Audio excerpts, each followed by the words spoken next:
हुकूमत किसी की भी हो, वतन तो मेरा है ना। यही मैं आपको कहना चाहती हूँ, हुकूमत किसी भी की भी हो, पाकिस्तान तो आपका है।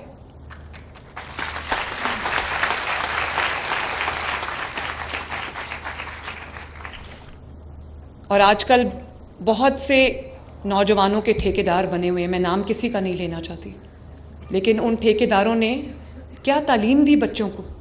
उनको कहा कि जाओ स्टेट से, मुल्क से लड़ जाओ, ग्रीन बेल्ट्स को आग लगा दो, मेट्रो बस के स्टेशन, वो मेट्रो बस आपके लिए बनाई हुई है, वो मेट्रो बस को तोड़ दो, उसके जंगले तोड़ दो, शीशे तोड़ दो। फिर आप देखो, जब से मैं चीफ मिनिस्टर बनी हूँ ना, कई बार खैबर पख्तूनख्वा की हुकूमत की तरफ से हमला हुआ है पंजाब के ऊपर, और सब काम छोड़ के मैं पंजाब की हिफाजत करने पे बैठ जाती हूँ। और उसमें कई लोग शहीद हुए। क्यों ये इनकी जानें गई हैं बिला वजह?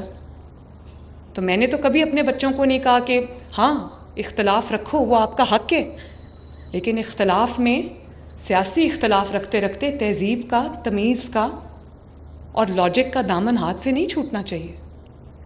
लोगों को ये कहना वो चोर जा रहा है, इसको पकड़ लो, ये चोर है, झूठे इल्ज़ाम लगा दिए, बोतान तराशी कर दी, लोगों की जलसों में खड़े होकर लोगों की बेटियों की इज्जत उछाली। अब यहाँ पर सब बेटियाँ बैठी हैं, मेरा नाम लेके जलसों में मुझे आवाज़ें कसी गई। तो मुझे तो कोई फ़र्क नहीं पड़ता, पॉलिटिशियंस जो होते हैं वो बड़े सख्त जान होते हैं, लेकिन आप जो बच्चे बैठे हुए हैं, ये लड़के बैठे हुए हैं, आप बच्चों को क्या मैसेज दे रहे हो कि अपनी जो माएँ बहनें बेटियाँ हैं उनको इस तरह रास्ता चलते चलते आवाज़ें कसनी। और मुझे कहा, अब एक एक्सप्लेन करने के लिए मैं आपको एक देती हूँ मिसाल। हमें कहा कि चोर चोर, खा गए, लूट गए, यही 5 साल हम सुनते आए हैं। बोहतान लगाए, सबूत एक भी नहीं दिया, वो एकामा पे निकाल दिया। भाई इतनी चोरी की थी तो लाते हैं ना लोगों के सामने। जो चोर 10 महीने मेरे बच्चों में अपने वालिद के साथ अपनी बीमार माँ को छोड़ के नैब की अदालतें, मैंने तकरीबन 150 पेशियाँ भुगती हैं। एक दिन मैंने नहीं कहा मैंने जवाब नहीं देना। जब अदालत बुलाती थी मैं जाती थी। अभी सोए हुए उठते अदालत नहीं जाते और कहते फ़ैसला मेरे ख़िलाफ़ आएगा। एक मैं मिसाल आपके सामने, दूसरों को चोर कहते थे ना, मुझे चोर कहा है, अपनी आप बीती सुना रही हूँ।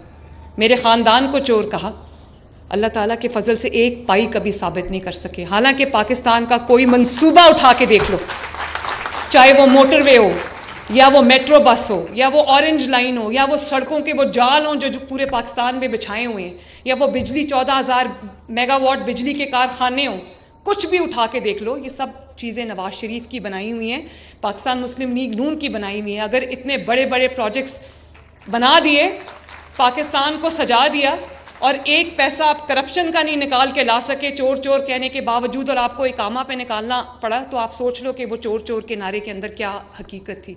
ये नारे कि घिराव कर दो, जलाओ कर दो, सर तोड़ दो, आंखें फोड़ दो, डंडे मारो, कीलों वाले पेट्रोल बॉम्ब्स उठा लो, ये कौन करता है? ये वो करता है जिसकी अपनी कारकर्दगी ये सिफर होती है। जिसके पास कारकर्दगी होती है, जिसके पास कारकर्दगी होती है मेरे बच्चों, वो कभी आपके पास आके ये नहीं कहेगा जाओ। अब अगर मैं एक लश्कर तैयार करूं और मैं कहूं कि अल्लाह ना करे कि मैंने किसी सूबे पे हमला करना है, तो फिर ये आपको लैपटॉप्स कौन देगा? अगर मैं रोज़ आपको इस बात पे उकसाऊं कि आपको पेट्रोल बॉम्ब कैसे बनाने हैं और कैसे चलाने हैं, तो आपको ये स्कॉलरशिप स्कीम कौन देगा? आपके गलियों मोहल्लों की सफाई कौन कराएगा? आपकी सड़कें कौन बनाएगा? अपना घर स्कीम कौन चलाएगा? मेरे पास तो फुर्सत नहीं है, और मेरे पास फुर्सत हो भी तो मैं कभी आपको बतौर माँ अपने बच्चे को कभी नहीं कह सकती कि उठो और आग लगा दो, अपने मुल्क को आग लगा दो। ये कोई दुश्मन कह सकता है, माँ नहीं कह सकती। और देखो अपने बच्चे जो हैं सबके वो महफूज मकामात पे, food for thought my children. अपने बच्चे आसाइश में हैं, आराम में हैं, क्लब्स में जा रहे हैं, रेस्टोरेंट्स में जा रहे हैं, और लोगों के बच्चे जिनको घेराव जलाओ का सबक दिया था, जिनको कहा जाके शोहदा की यादगारों को जला दो, मुल्क की तनसीबात को जला दो, वो आज कहाँ हैं? वो जेलों में पड़े, और उनको मुड़ के कभी पूछा भी नहीं कि बच्चों तुम किस हाल में हो। मैं अल्लाह ना करे मैं ऐसे करूं तो मैं तो सारी ज़िंदगी रात को सो ना सकूं कि मैंने किसी के बच्चे को मुश्किल में डाला है। तो मैं तो ऑनेस्टली, देखो मेरी एक बात सुनो, आप लोग, अल्लाह ताला ने आपको अक्ल दी है, अल्लाह ताला ने आपको शऊर दिया है, अल्लाह ताला ने आपको वो समझ, दानिश दी है, क्योंकि आप पढ़े लिखे हो। आप गूगल करते हो तो आपको हर चीज़ पता चल जाती है। मैं आपके सामने एक सवाल रखना चाहती हूँ कि जैसे मैंने अल्लाह के फजल से मेरिट के ऊपर आपको स्कॉलरशिप्स दिए, तो वही मेरिट मैं आपसे रिक्वेस्ट करती हूँ कि आप पाकिस्तान के फ़ैसले करते वक्त उसी मेरिट को मद्देनज़र रखो। और वो क्या मेरिट है? वो क्या मेरिट है?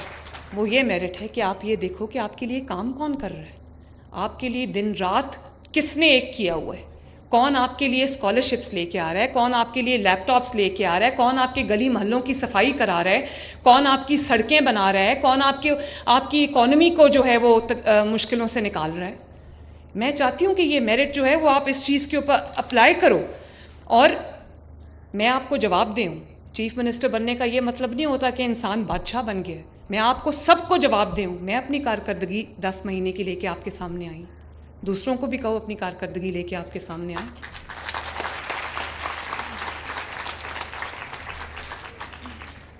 और ये भी मैं बताऊं, this is the last chance. हम क्रॉस रोड्स पे खड़े हैं, या हम आगे जा सकते हैं या फिर हम पीछे चले जाएंगे और पीछे से हम कभी आगे नहीं आ सकते। ये हम आखिरी चांस है हमारे पास मेरे बच्चों। इसके बाद वो वक्त नहीं आएगा। और फैसला जो आपने करना है ना, वो आपने पाकिस्तान की 25 करोड़ आवाम को सामने रख के करना है। जो 2017 में जब नवाज शरीफ साहब की हुकूमत ख़त्म की गई तो उस वक्त महंगाई लोएस्ट पे थी, सिंगल डिजिट में थी। वो क्या हुआ कि वो सिंगल डिजिट की महंगाई जो थी, 2 रुपये और 5 रुपये की रोटी 25 रुपये पे, 30 रुपये पे कैसे चली गई? वो जो सिंगल डिजिट की महंगाई थी, ऐसा क्या हुआ पिछले 5 साल में कि वो महंगाई 38% पे पहुंच गई। 38% का मतलब जानते हो? अगर रोटी 2 रुपये से 25 रुपये की हो सकती है, बाय द वे आप सबको जान के खुशी होगी वो रोटी अब दोबारा 12 रुपये की हो गई है माशाल्लाह। और जो आपका ग्रोथ रेट था वो 5.7 पे चला गया। उसके बाद 5 साल में वो ग्रोथ रेट ज़मीन के नीचे चला गया। वो बिजली की जो लोड शेडिंग 14,000 मेगावाट बना के 22 घंटे की लोड शेडिंग को ज़ीरो किया, ज़ीरो लोड शेडिंग पे वो लोड शेडिंग वापस आ गई है। वो दहशतगर्दी जिसको 2 जंगे लड़के अवाम ने और कानून नाफिज करने वाले इदारों ने, जिसमें फ़ौज, रेंजर्स, पुलिस सब शामिल हैं, लॉ इन्फोर्समेंट एजेंसीज, जिन्होंने अपनी जानों के नजराने देके दहशतगर्दी के नासूर को मुल्क से ख़त्म किया, वो दहशतगर्दी आज वापस आ चुकी है।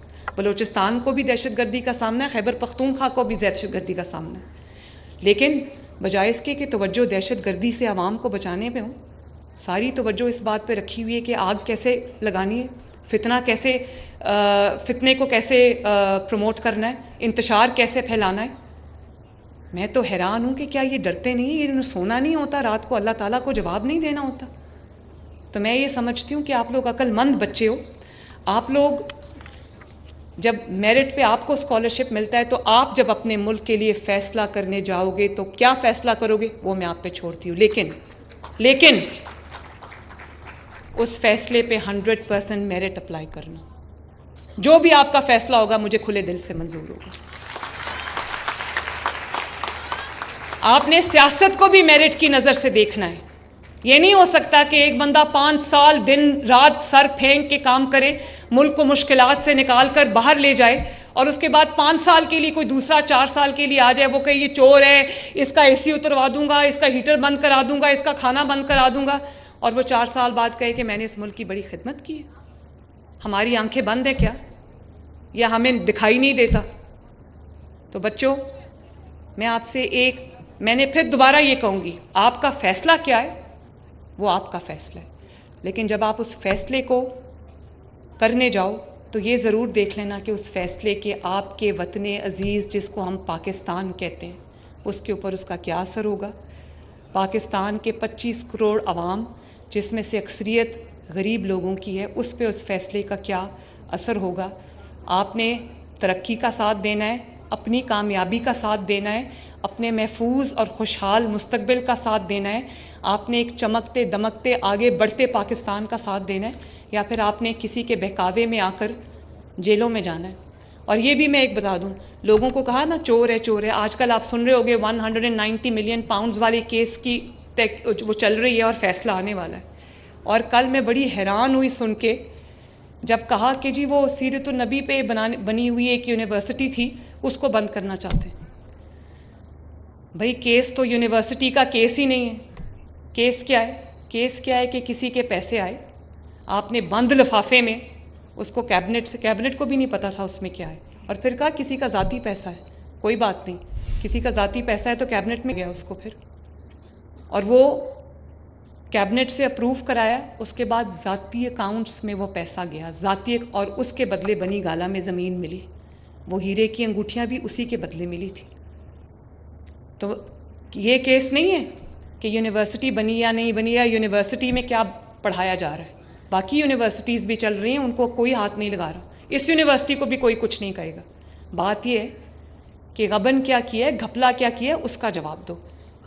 हमने तो सब जवाब दिए, अपने जवाब देने की बारी आई है तो लोगों को चोर चोर कह के खुद छुप गए हैं, कहते हैं हमने अदालत ही नहीं आना। भाई जिसके पास जवाब होता है वो ठोक के जवाब देता है, वो सामने खड़ा होकर जवाब देता है कि हाँ ये जवाब है, ले लो।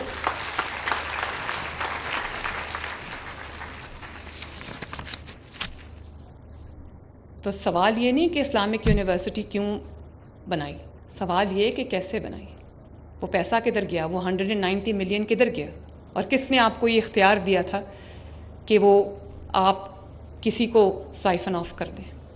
सवाल ये, इसका जवाब दो, इसका जवाब दो, कल घर चले जाओ, सुबह घर चले जाओ, लोगों को यकीन आ जाएगा। तो मैंने एक मिसाल सिर्फ आपको इस बात की दी है। 5 साल आपने पंजाब देखा है, मैंने जिस तरह कूड़े के ढेर इस पूरे पंजाब से ख़त्म कराए ना बच्चों, ये मैं जानती हूँ या मेरा खुदा जानता है।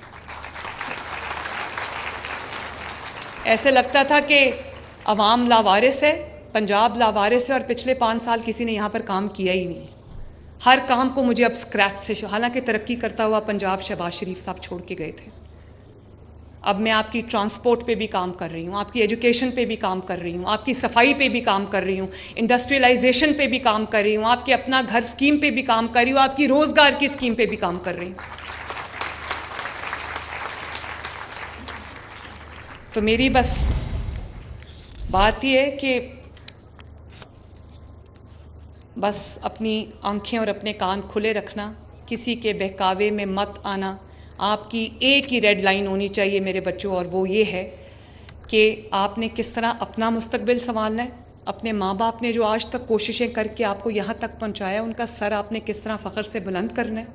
और अगर कोई आपको मुश्किल में डाल रहा है तो आपकी रेड लाइन जो है वो सिर्फ़ और सिर्फ पाकिस्तान होनी चाहिए। मेरी इतनी सी आपसे गुजारिश है।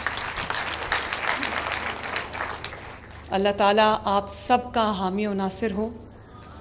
अल्लाह ताला करे कि आप खूब पढ़ो, खूब आगे बढ़ो, और आप खूब तरक्की करो, खूब अपने माँ बाप का नाम रोशन करो, अपनी हुकूमत का नाम रोशन करो, अपने मुल्क का नाम रोशन करो। लेकिन याद रखना, ये वतन अमानत है और आप इसके अमीन हो, इस वतन की चाबी आपके हाथ में है। अल्लाह ताला आपको खुश रखे। एंड वो बच्चे भी बैठे हुए, मेरे बेटे भी बैठे हुए, ये बेटियां भी बैठी हुई हैं, सबको कहना चाहती हूँ आई लव यू ऑल। अब जो बच्चियां मुझसे मिलना चाहती थी उनको आगे आने दीजिए, सिक्योरिटी बिल्कुल ना रोके प्लीज़। नहीं थी, पहले मेरे साथ मिलके एक नारा लगाना है पाकिस्तान जिंदाबाद का, और जोर से लगाना, और जोर से मुझे पता चले आप कितने मुहिब्बे वतन पाकिस्तानी हो। पाकिस्तान